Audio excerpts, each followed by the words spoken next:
Благодарам, почитуван председателе на влада. Задоволна сум од вашиот одговор кој е јасно фокусиран на суштината, заштита на човечкиот живот и почитување на уставот и законите.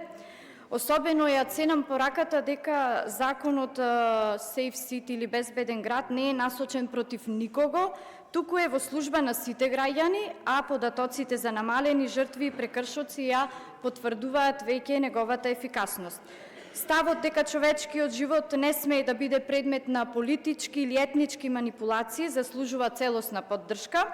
Безбедноста во сообраќајот е заедничка одговорност и заедничка придобивка. Убедена сум дека целосната примена на законот ќе донесе уште подобри резултати и ќе ја зајакне довербата на јавноста во државните политики. Задоволна сум од одговорот.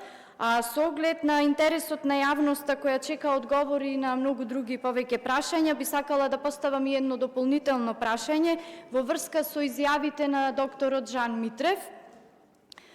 Имено докторот Митрев обвинува дека поранешниот премиер Зоран Заев и поранешниот министер за здравство Венко Филипче барале начин како да дојдат до сопствеништво на неговата болница.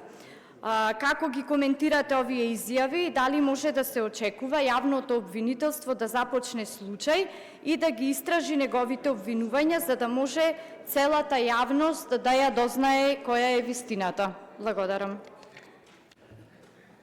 Пратеничката